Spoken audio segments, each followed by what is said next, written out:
Hello, and thank you very much for tuning in to see my first tutorial with a voice. So let me just introduce myself. I'm Arlene Marks, and this is me painting the Rainbow Bunny.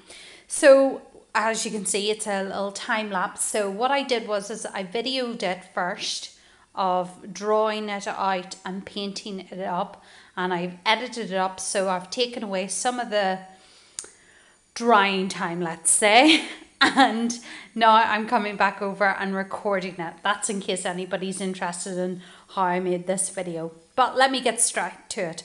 Okay, so I started off with drawing using a pink pen, and then I'm starting to paint in now. So I'm using gouache paints. Now I know people pronounce that in different ways, but whenever I was in college, not my degree in university, but in college, my art teacher was always saying it and pronouncing it as gouache. So I'm saying gouache. I just got a set of gouache paints and I wanted to try out all the different colours on it. So I have laid them all out onto a little palette. Now, the good thing about gouache paints is that it doesn't matter that they dry. It's a bit like a combination of acrylic and watercolour. And I say that because the paints can dry out and you can still sort of make it come back to life when you add a little bit of water.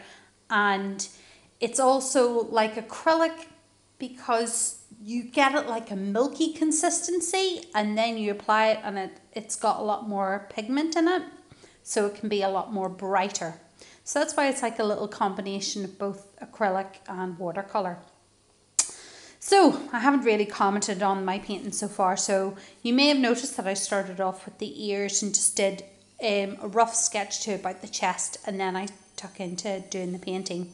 I'm doing a traditional sort of rainbow. We're starting off with pink and red and then moving down the body to yellow, greens and blues. At the moment I'm working on the ears. I'm just adding a little bit more tone.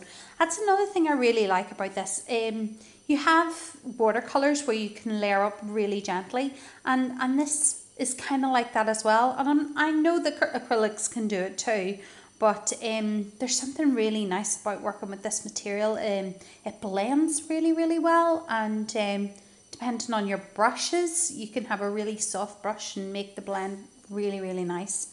I'm using a very small paintbrush, which I probably wouldn't recommend. This is the first time I've used gouache in a very, very long time. So I think in hindsight, when I do my next little video, I will probably use a bigger brush and do many layers on top of it. I'm adding in some highlights now. I felt like there wasn't enough blue and I wanted to get like the direction of the fur. So that's why I was dabbing in this direction and sort of getting the curve of his back legs. Notice I'm just assuming it's a him, but it's not. It's a rabbit. It's just a rabbit. So here we go. Now I'm just adding the last little bit of dark blue and touches like his little nails and stuff, and then onto the back, which is his little tail. If I make mistakes, I don't get worked up over it. So if I did go over the line, I'm not too bothered. It's just playing around and see what happens. Can't take these things too serious, or as the great Bob Ross would say, they're happy accidents. So the next little section that I think, yep, it's the eye. So I just wanted to darken it up because I felt like it was too pink. And I had started off with the pink pen, and now I just wanted to add a little bit more depth. And the last little finishing touches that I was just going to make was some white highlights. Now that's one thing you do miss whenever you are working with watercolours. And so for ages I had a set of watercolours and just had one white gouache because it was nice to have that strong pigment that I could just work it in and do a combination of both watercolour and the white gouache. So it's nearly finished now, just the last few highlights, and then I'm just going to do a sweep of the finished picture along with a little clip of, you can see the palette of colours that I was using.